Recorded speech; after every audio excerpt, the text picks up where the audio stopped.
Well, howdy there, Internet people. It's Bo again. So today we are going to talk about polling. We're going to talk about polling for 2024 already. We're going to do this because I got a message. The polls that just came out show that the Democratic Party is not in a good position for the Senate in 2024. What advice do you have for the Democratic Party as far as formulating strategy?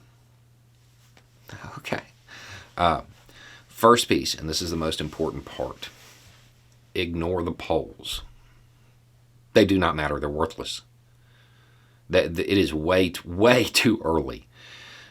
Way too early to even begin to start to assess what is going to happen in 2024. There are a couple of reasons for this.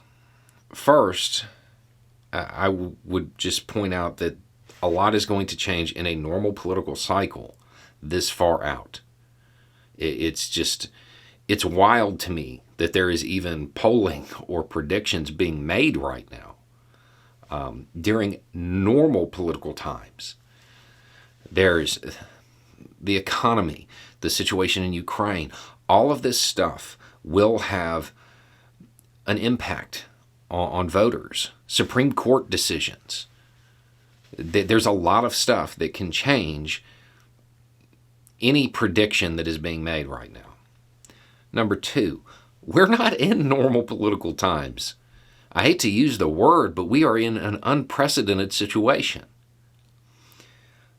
Just a couple of days ago, the number two in the House in the Democratic Party, their kid got picked up for assault on an LEO, assaulting a cop. It barely made the news. Why? Because there's a lot of other stuff going on. I would point out that some of the people that are predicted to hold their seats in some of this polling, they're currently under state or federal investigation. Some of them we are waiting for a, quote, imminent charging decision on. I would imagine if they get indicted, that might change the polling numbers a little bit. We're not in normal political times. So these polls are not worth anything. They really aren't. Ignore them. I would also kind of point out that the strategy at this point for any party should be to do the job the American people sent you there to do, enact good policy, and focus on candidate quality. That's what matters. Aside from that, there's nothing that you can really do. But there is a third reason to ignore these polls and not try to formulate strategy around them.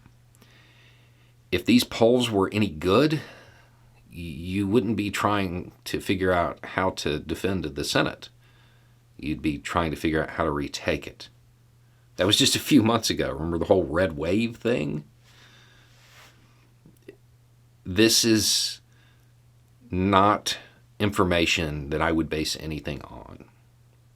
The polling models aren't good. I seriously doubt that over the last couple of months, they figured out how to account for the unlikely voter. They figured out how to account for the younger generation showing up in numbers that they're not predicting. It is way too early to start looking at polling, and we're certainly not going to cover everyone that comes out. Do the job. Do the job. You do that, you don't have to worry about the polling. Anyway, it's just a thought. Y'all have a good day.